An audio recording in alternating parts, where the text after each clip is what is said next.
Hello everyone. Good evening. How are you today? I'm Shweta. I'm the creative writing head of Brainy Brats, and I'm going live on Unimo Universe of Moms, the world's largest online community of mothers for community key activity.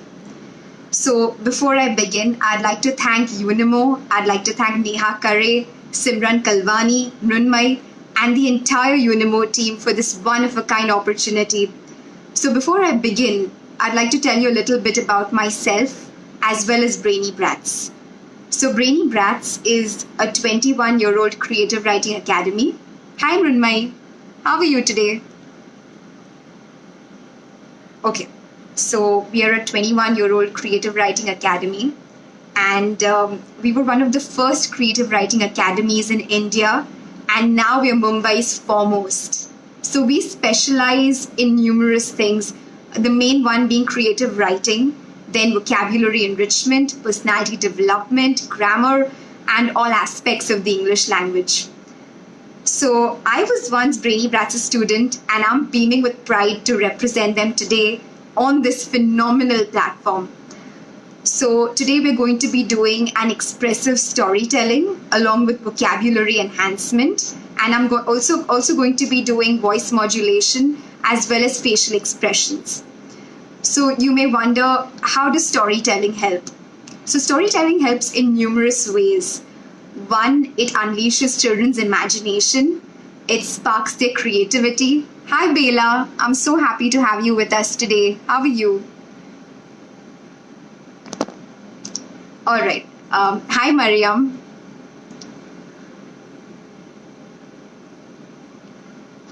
I'm doing well, Mrunmay. Hi Pamela. How are you? All right. So now how does storytelling help? So storytelling helps unleash children's imagination. It also helps them become better listeners. It sparks their creativity. It also eventually makes them better writers. And it also helps their attention span. So now with Brainy Brats, we're also going to be making them aware of voice modulation, facial expressions, and vocabulary. So I hope your little ones are watching this with you today. Hi Bijal. Hi Farzin. Yes, we are turning 21 on Friday. In fact, it's going to be our 21st birthday on Friday. Hi Ekta, thank you so much for that. Hi Abhishek, nice to have you with us today. All right, so I'm doing well, Bijal. How are you? Thank you so much for joining us. I'm really ecstatic that you could pull out time from your busy schedule to be here with us today. And yes, we are busy despite being at home, and I hope all of you are safe. I hope all of you are washing your hands. I hope all of you aren't venturing out too much outside. Okay, so I'm just going to get started. So today's story is going to be the Grand Chapati Contest. And this is one of my favorite stories. The Grand Chapati Contest is written by Asha Nehemiah. So, like I said, I'm going to be doing an expressive storytelling, and I sincerely hope you enjoy this. All right, let's get started. The Grand Chapati Contest by Asha Nehemiah. In the biggest, grandest palace in India, there once lived a king who hardly ever got angry. Oh, hi, Tiana. So Tiana is my student, and she's here joining us today. So Tiana, it's wonderful to have you with us today. Nidhi, hi. Thank you so much, Nidhi. So kind of you. Okay, let me continue. Okay, so there was once a king, and he hardly ever got angry. He hardly ever became furious. He hardly ever got cross or annoyed. So he did not get angry when the queen polished his golden crown with black polish. Imagine that.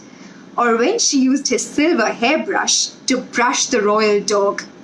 He did not get angry when the royal servants forgot to fill his satin pillow with fresh rose petals every night, or to line his stiff silver shoes with the softest feathers every morning.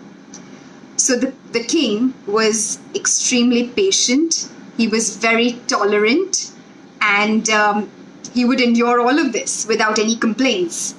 He hardly ever got angry. He hardly ever got infuriated or enraged. Oh wow, I can see a lot of known names. Hi Dylan. Hi Ali.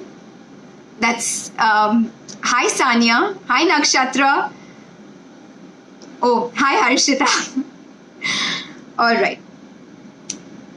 Oh, thank you so much for that compliment. Yes, I know it's you, Ali.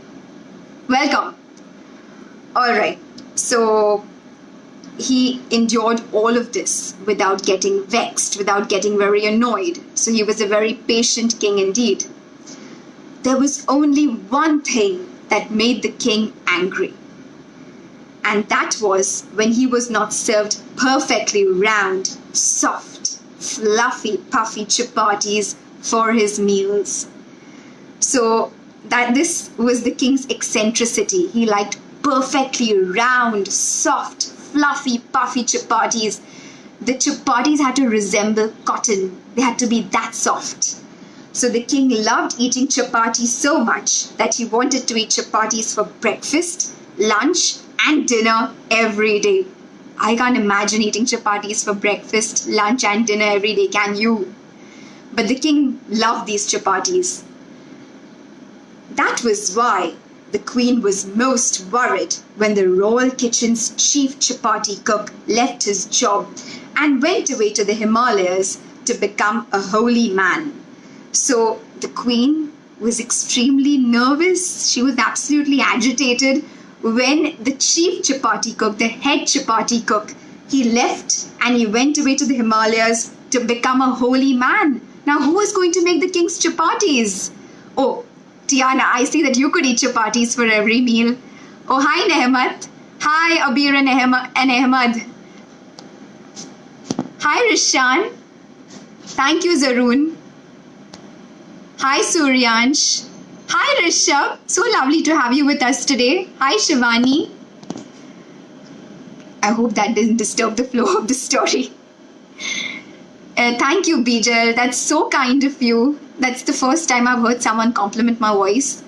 Hi, Anila. It's lovely to have you with us too. Hi, Kashish. Oh, hi, Ekta. It's so lovely that Upasana's students are here too. Mehek, sorry. Mehek, thank you so much for joining us today. I really hope you enjoyed this story. Hi, Saloni. That's such an enthusiastic hello coming from you. Okay. Hi, Aliza. All right, I must get back to the story, else you aren't going to enjoy the session in the least if I just keep saying hi. Oh, hey, Ariana. Oh, thank you, Ali. That's so kind of you. All right. So the queen now doesn't have the king's chief chapati cook to make her husband's round, soft, fluffy, puffy chapatis. Let's see what happens next. Who will make chapatis just the way the king likes them? Perfectly round, soft, and fluffy, puffy chapatis. The queen asked the remaining 99 cooks in the royal kitchen. They had 100 cooks in all. And the remaining 99 cooks, she's questioning them about who's going to make the perfectly circular, fluffy, puffy chapatis. Not me, said the chief chicken cook.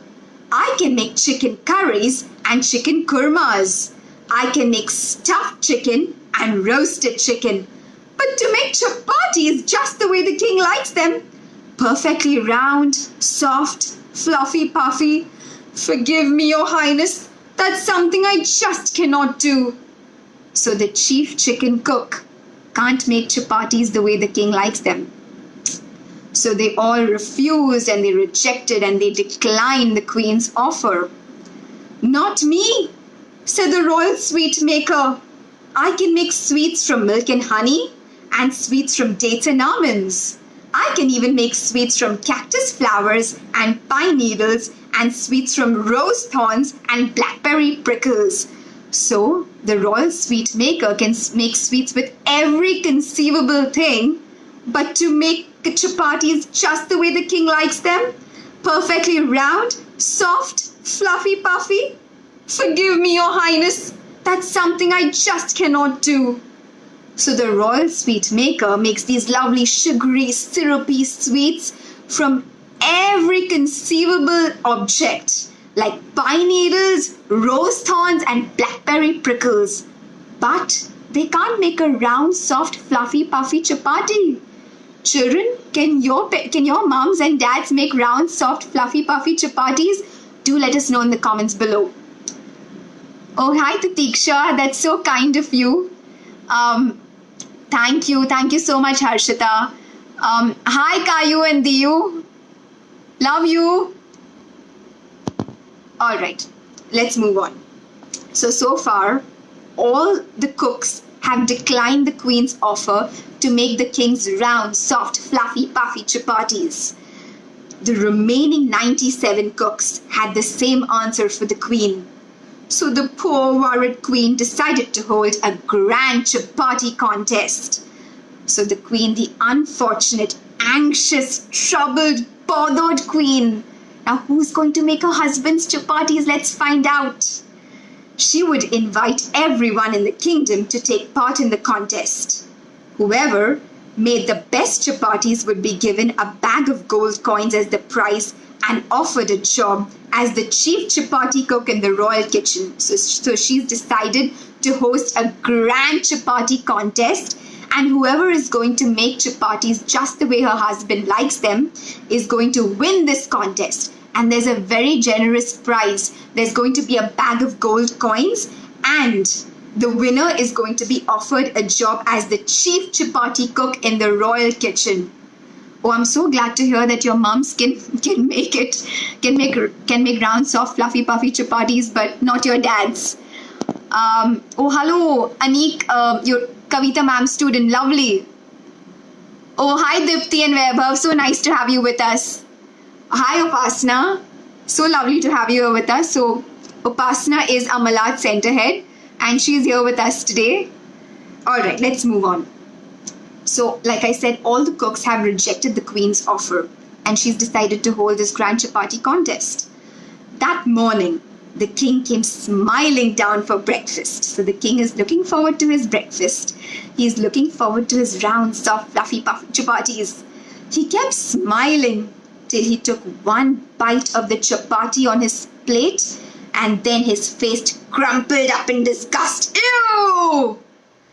So he found this roti utterly distasteful. He was filled with revulsion on eating these chapatis. He found them so unappetizing. Yuck! Said the king. This is the worst chapati I have ever eaten. It's stiff as my royal shield and as hard as the golden plate I'm eating on. I will certainly punish the cook who made this terrible chapati. He picked up the chapati and flung it out of the window. So the king was so disgusted by the chapati that he was willing to discipline the cook who had made this terrible, disgusting, horrible, horrendous chapati. And he flung it out of the window. I hope none of you fling dirty chapatis out of the window. Alright, so this chapati was extremely stiff like his royal shield. So a shield is something that you use to protect yourself from. When you use it to protect yourself from arrows when you are in the midst of a war. I'm sure you won't need a shield now unless you're behaving like Captain America. And it's as hard as the golden plate he's eating on. Oh, Metli, lovely. Thank you so much, Ali. Oh, lovely, Zaroon. I'm so glad to hear that your mum can make these lovely chapatis. All right.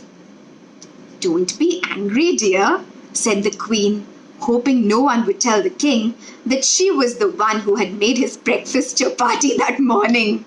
So the queen was in fact the cook of that terrible, disgusting chapati, and she was hoping no one would go up to the king and say, "Your wife made this chapati.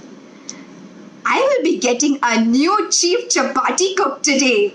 I am holding a grand chapati contest. The person who makes the best chapati will be given a bag of gold coins as the prize and also the job of the chief chapati cook in the royal kitchen.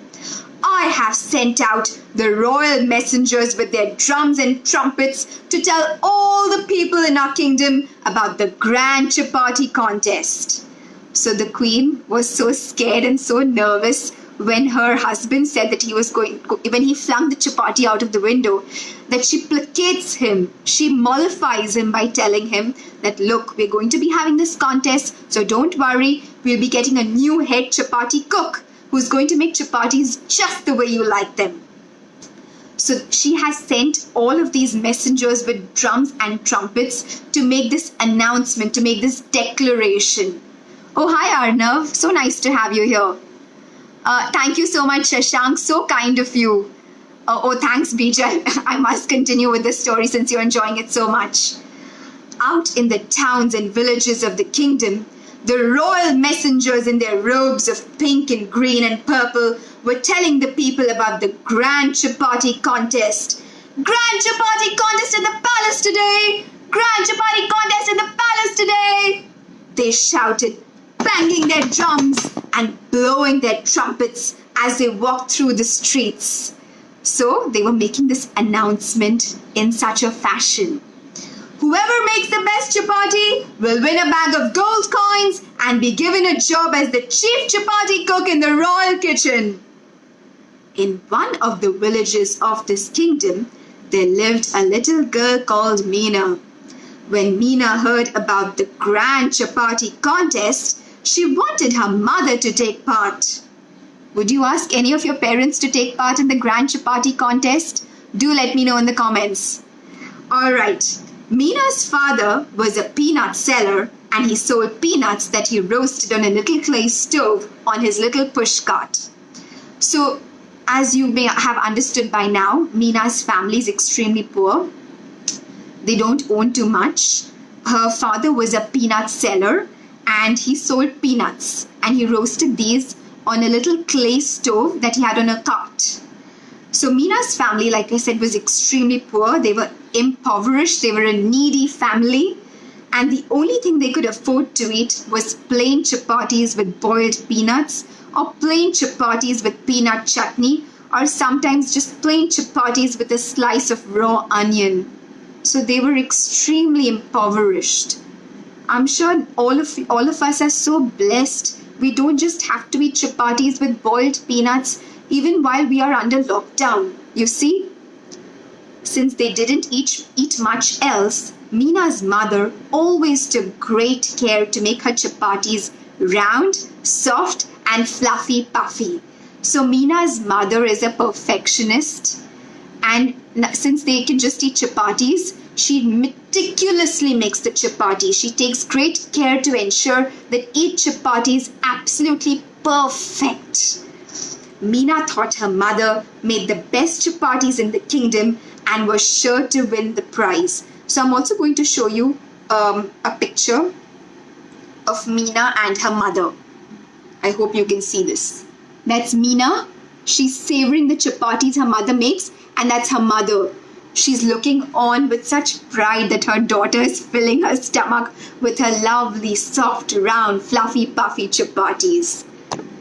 Oh, Tiana, your grandmother would take part in the grand chapati contest. Oh, thank you, Trupti. I'm so glad that you're enjoying this.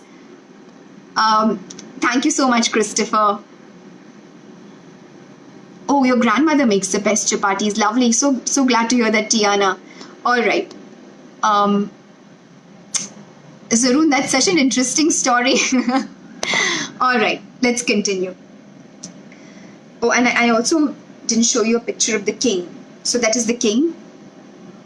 He's extremely upset that he's not going to get his round, soft, fluffy, puffy chapatis anymore. In fact, he's even framed a picture of a chapati on his wall. Can you imagine that? And he's looking at it in such a distressed manner. When am I going to get my round, soft, fluffy, puffy chapatis for breakfast, lunch and dinner? Alright. Since the contest was to begin soon, Meena's father gave Meena and her mother a ride to the palace on his little push cart. So he pushed them on his cart and he took them for the grand chapati contest.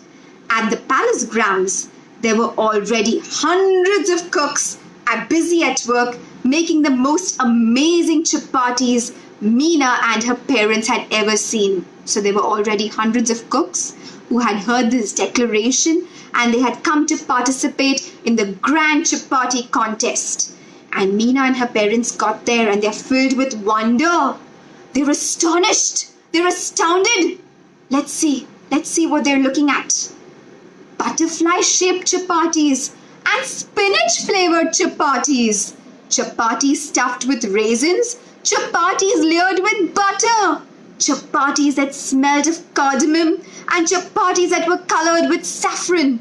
Chapatis as soft and fine as muslin that you could actually see through. And one chapati that was so large that it required 4 people to carry it. So there were so many types of chapatis. Butterfly-shaped chapatis. Have any of you ever eaten butterfly-shaped chapatis? I haven't. And I know my mother made the most innovative chapatis. She made triangle-shaped chapatis. She made little tiny chapatis that she called pigeon-shaped chapatis because pigeons only eat little amounts of food. And then there were spinach-flavored chapatis. I personally love spinach-flavored chapatis. Do you like spinach-flavored chapatis? Chapatis stuffed with raisins. Would you like that? Chapatis layered with butter. Yum! Chapatis that smelled of cardamom. Cardamom is elaichi. So I'm sure this would smell really fragrant. And chapatis that were colored with saffron or kesar, as we say in India. Chapatis as soft and fine as muslin. So muslin is a light cotton cloth. And you could actually see through this chapati. It was so fine. It was so thin. It was so delicate. All right. And one chapati was so large, it required 4 people to carry it. Gosh, this must have been quite a massive chapati. Oh, Metli, I'm so sorry I got your name wrong. All right. How could her mother possibly make a chapati that was better than all these wonderful chapatis? Meena wondered, feeling very worried indeed. So Meena is so troubled, she's so distressed. She's hoping that her family can win this prize and they will not be poor and needy anymore. So she's wondering how her mother is possibly going to become the winner. The other cooks had very special cooking vessels too.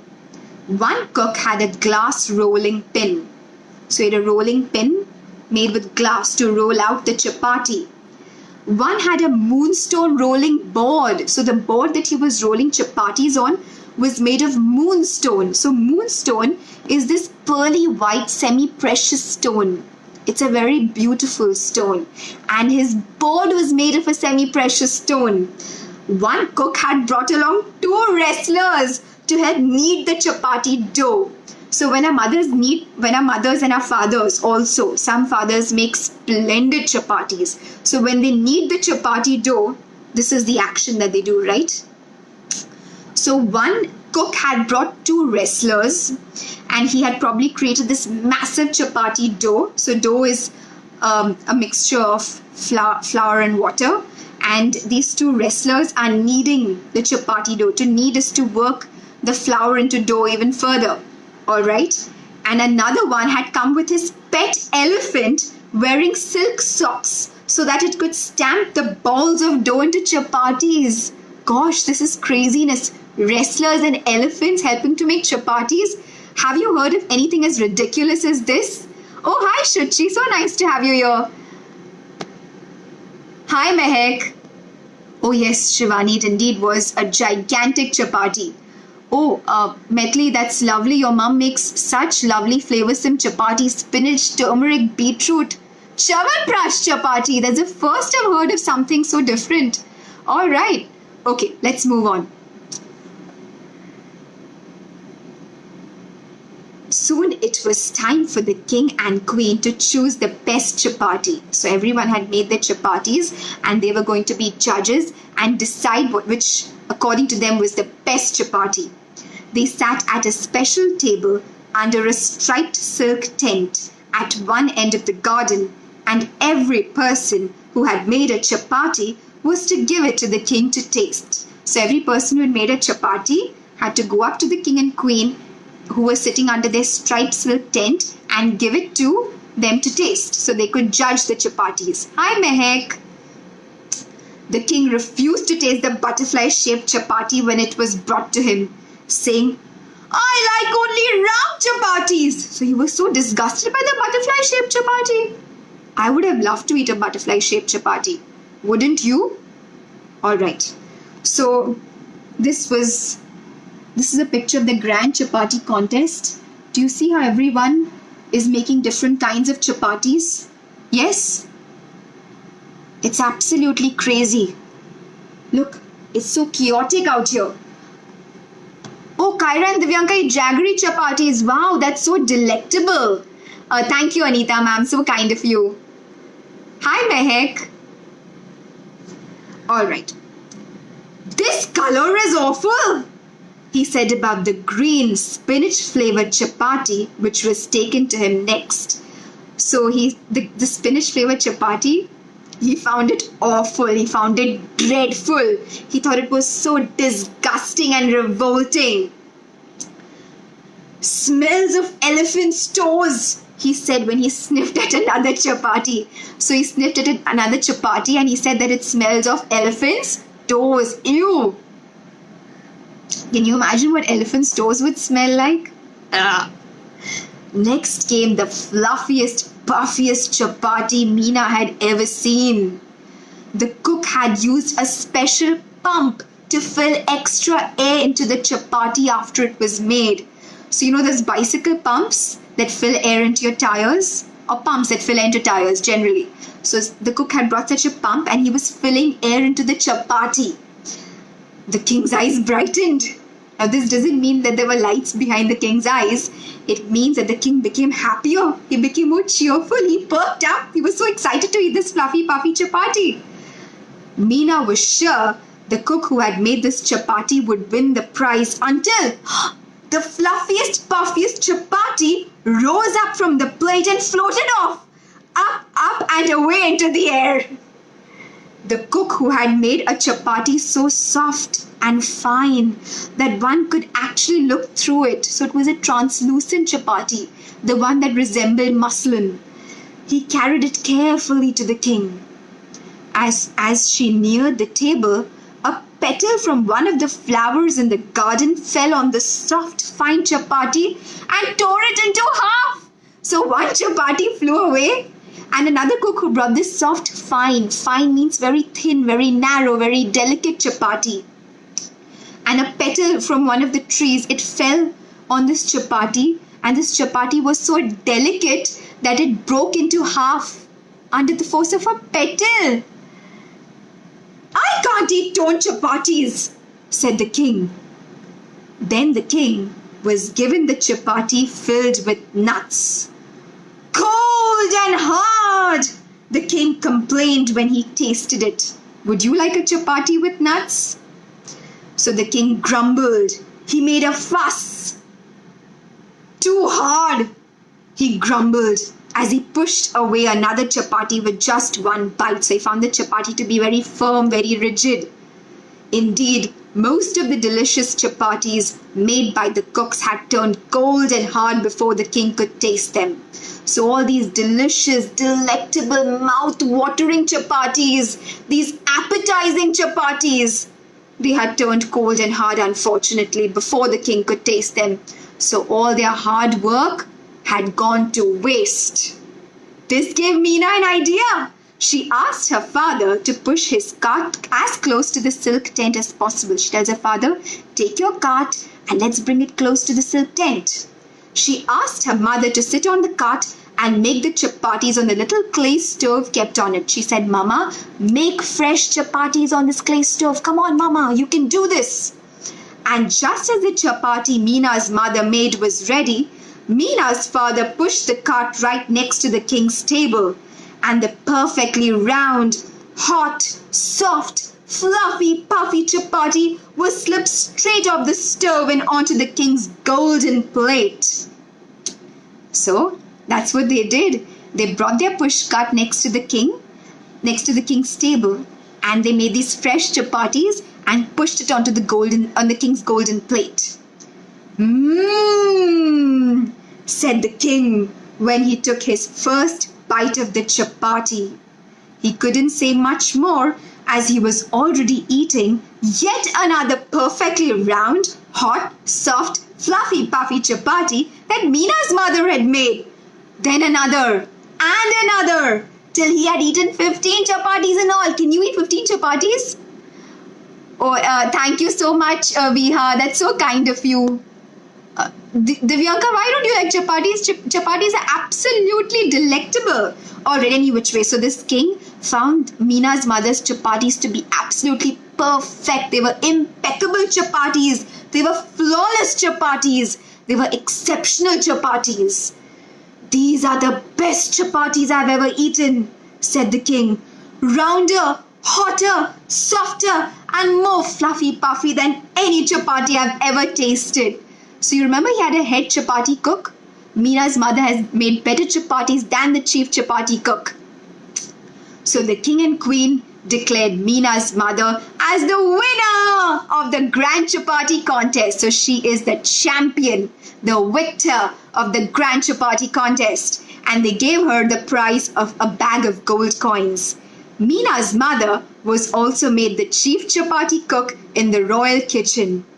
With the money she earned, they would be able to eat more than just chapatis and peanuts every day. So they wouldn't be poor and needy anymore. Dylan, I would absolutely love a chocolate chapati. That is amazing. That sounds absolutely palatable and flavorsome. All right. As for Meena's father, he had to buy himself a new cart on which to roast and sell peanuts. So he bought a new cart. That was because his old cart was painted red and gold and put right next to the royal dining table. So he had given his cart to Meena's mother and it was painted red and gold so that Meena's mother could make hot, soft, round, fluffy, puffy chapatis for the king every day using the little clay stove on the cart. So children, did you enjoy this story? Oh, hi Aryan. Oh, Juhi, you can't eat so many chapatis, neither can I. All right, so I hope you enjoyed this story. Like I told you at the start of the session, this is one of my favorite stories of all time. And it has everything I like in it. Chapatis, a king, a queen, a lovely protagonist, Meena. And I hope all of you are staying safe. I hope all of you are washing your hands. Please don't venture outside. I love all of you. Thank you so much for joining me today. Thank you so much, Unimo, Neha, Karim, Runmai, Simran, for this lovely opportunity. And if in case you enjoyed this story, please go and follow us. Our links are down below. Follow our Facebook, our Instagram, our YouTube. We have stories coming out every Monday, Wednesday, and Friday. All right. I'll see you soon then. Bye-bye.